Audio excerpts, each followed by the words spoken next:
Welcome to episode 4 of the Informing Choices mini-pod. Now, as our world changes, so does the way we consume information, which is an impact on how we communicate. So this episode is all about the future of PR, and I'm delighted to welcome PR consultant Islay O'Hara to the podcast. Islay, welcome along. Tell us a little bit more about what you do, where you do it, your business. Thank you, Steve. Well, firstly, thank you for inviting me. I'm delighted to be here. As you said, I'm an independent PR consultant, and what I do is I help clients build and manage their reputation. I help them articulate their purpose with clarity and effectively engage with their stakeholders so that they can optimize their performance and achieve their business aspirations. I have a particular interest in emerging trends and the future of communications and how all of the changes and the adoption of innovative technology is going to affect the way we communicate with one another. And one of the things that we were just talking about is around the COVID pandemic, and this is coming up pretty much every time, not surprisingly, I suppose. We were saying about how the pandemic has accelerated, for example, the use of technology. So, when you think about how COVID has changed the PR landscape, what do you see? Oh, I see a number of things. I mean, this world has, this year has been just one of change. I mean, when you start off with the beginning of the year, the pandemic hit us, planned communications, marketing and advertising communications campaigns had to be scrapped or had to be rewritten. So the PR world had to be increasingly agile. We're pretty agile as it is because we are at the coalface of companies and their consumers. So we are, if you like, the receiver of the messaging and how it's received. So we have to be at the forefront of understanding the mood and the perception. And of course, that's changed throughout the year. The way we've worked has changed. I mean, we're all working at home now. So most of our communications are taking place on through a tiny screen. And that changes the way that we communicate. We're all learning how to effectively get our message across through video conferencing. And all, as well as that, we see a different side of ourselves as well, because we're seeing into our homes. And we are having to have, quite intense, detailed business related discussion. And you may have a child running in behind you that wants a biscuit, or the dog is going to bark at the postman. So I think that we have to be more receptive. And I think this is maybe one of the positive things, that companies have to be more in tune with how their employees are feeling and have to take more positive steps, maybe to just check in with them and ask them how they're feeling on that day. And of course, they have to balance that with making sure that whilst we're all working from home, the productivity levels are, as they would have been before. But I think what's really been interesting is the way we are consuming our media and our messaging. And you alluded to this in the introduction to your question. We have been at home, and we can see from data that's coming out now that our consumption of TV has gone up, both linear and on-demand TV. We can see that our consumption of newspapers, both online, digital media, and in press, has also increased. But I think what has been really interesting is the trust factor that we have in the information that we're receiving. And I expect we'll talk more about this, but what's been interesting is data is starting to show that our trust in the traditional channels and the traditional news outlets is increasing, and our trust in social media has decreased. So let's talk about that now. So what do you think is behind that? Are there any kind of significant events or significant people perhaps, or organizations that have driven that change in trust of social media? Because at one point it seemed to be that's the place that everyone went for their real information. So what's changed? Oh, I think it's been a number of factors. I think because COVID is so important, and there is, and you'll remember there was a wealth of, on the one side you had our Prime Minister flanked on either side by medical professionals and giving us the scientific data. So the positioning of the comms all around COVID was driven with science. that this was important, and decisions were being made as a result of science. And that theme has stayed through. And that gives us assurance in the message. It's not just a government minister telling us what to do. No. So it gives that depth and resonance to the messaging.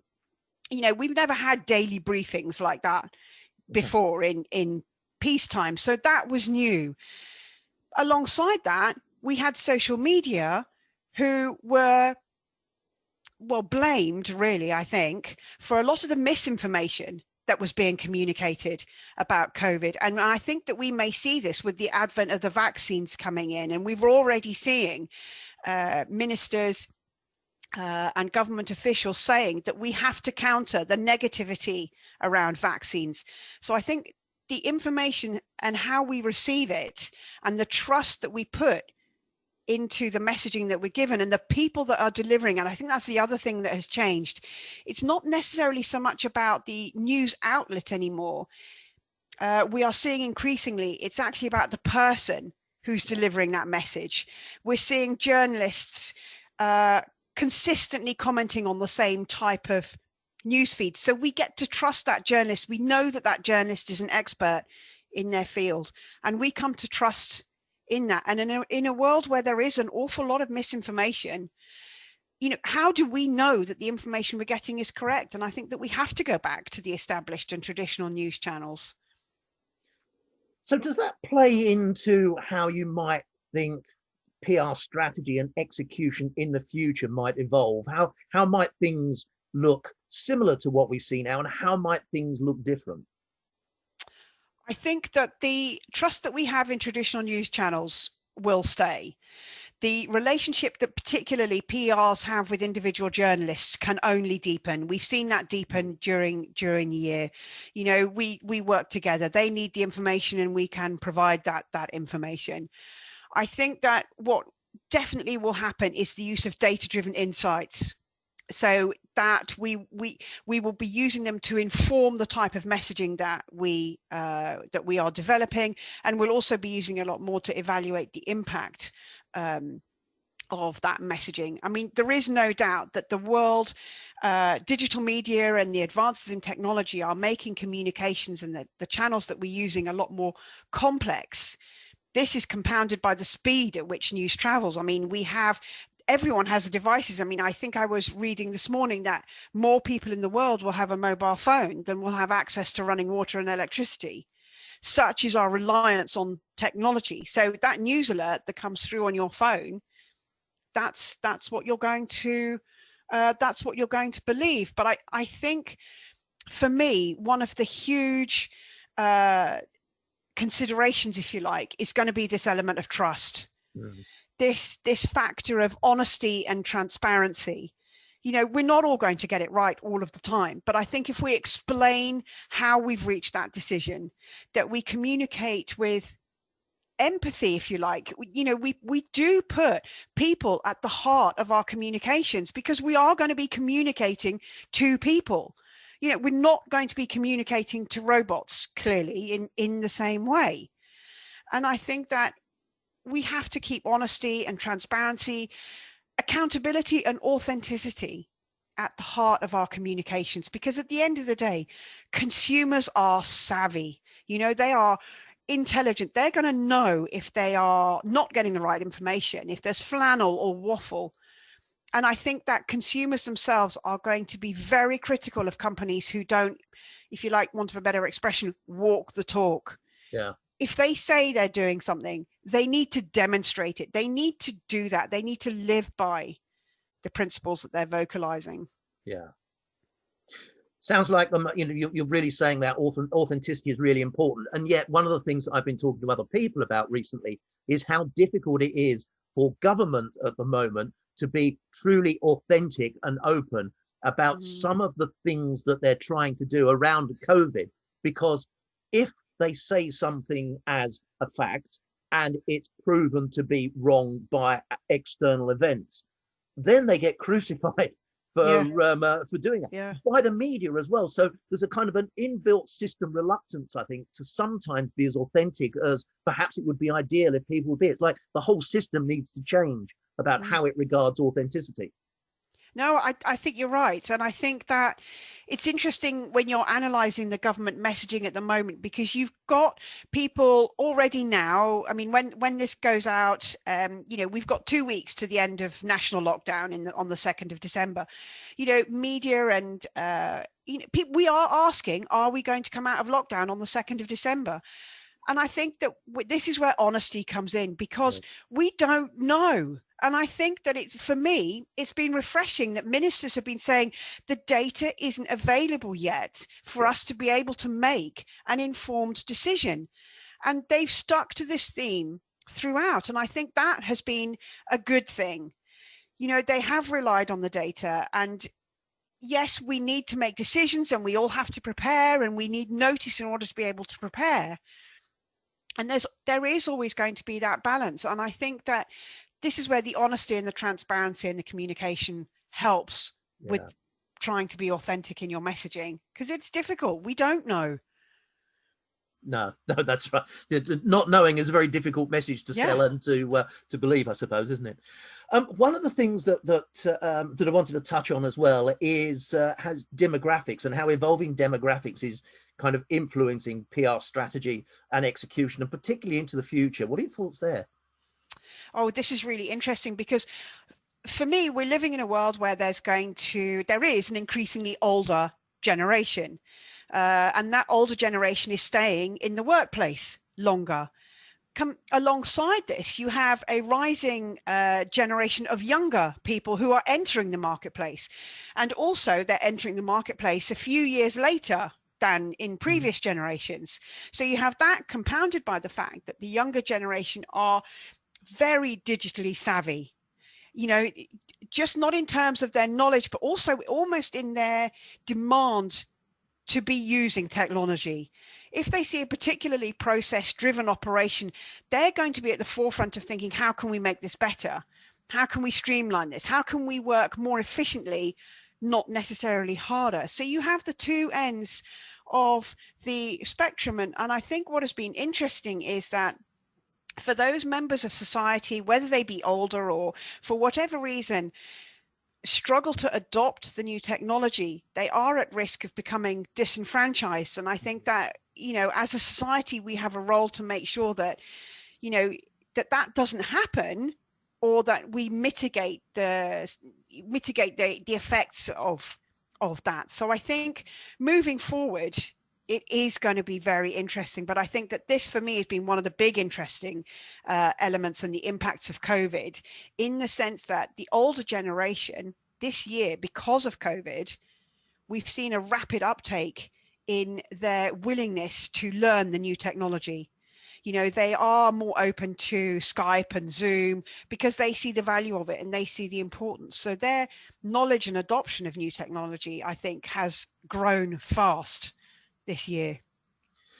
So then if we start to move a bit further forward into the future, how do you see technology will support, drive evolutionary changes in how we communicate, how we receive messages, how we consume information?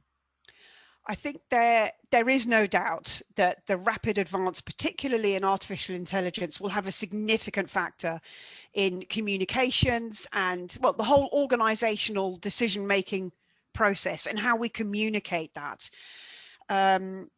Data-driven insights determine audiences' attitudes and opinions, and this will be used to shape messaging. Huge amounts of data are already being collected, and organizations are using this to predict consumers' future preferences and behavior, as well as using them to be able to serve us faster and smarter.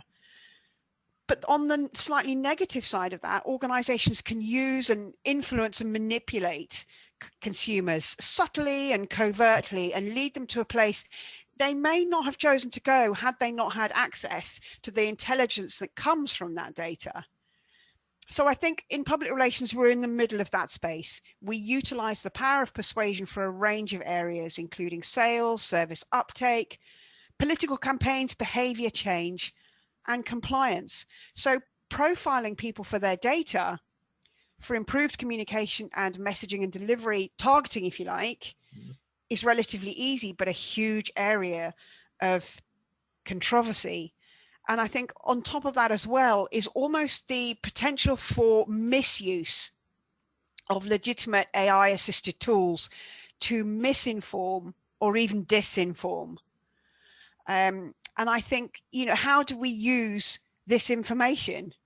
And I think with any emerging technology, AI creates new tools. This has opportunities for us to work smarter, not necessarily harder, but it does come with risks and ethical dilemmas, such as determining clear ethical standards and practices to ensure that artificial intelligence is used correctly and implemented in a way that doesn't cause reputational damage, but or reinforces existing biases and divisions. You know, at the end of the day, machines can get things wrong because they rely on humans to get it right. Ethics is not only about avoiding mistakes, it's about doing the right thing for the right reasons and being determined to do no deliberate harm. And I think these are huge areas as we move forward. Yeah, that's really interesting. I don't think there's time for us to address the question right now, but one of the things that immediately popped into my mind was what we might consider as right, wrong, and the ethics of the automation of content generation. Because you know, there is certainly a lot of work that's going on right now that shows artificial intelligence as increasingly creative. Yeah. And maybe the appearance of content generation for news items Yeah. is an interesting challenge around authenticity in the future. Absolutely. But I think as PR professionals, we have a role to ask the right questions. You know, it's our job almost to be the conscience of a company, to ask the questions of the tech team, and almost to make sure that we get the results, and, you know, to get the results that that we need. You know, it's our job to work in the public interest, to operate with integrity, honesty, truth, and fact-based communication, to be transparent, as we've talked about earlier. I think that's a really powerful sentiment to end on. That you know, the communications has to be ethical, has to be authentic, has to be honest, and we have to be asking the right questions to make sure that happens. Islay, that's been absolutely fantastic. Tell us how people can contact you to learn more about what you do. People can find me on LinkedIn at Islay O'Hara. Islay is spelt with a Y. I know that's not very common. Or they can find me at Twitter at Islay O. So please reach out to me. I'm more than happy to continue the conversation. Islay, thanks very much indeed for your time today. That was wonderful. Thank you, Steve.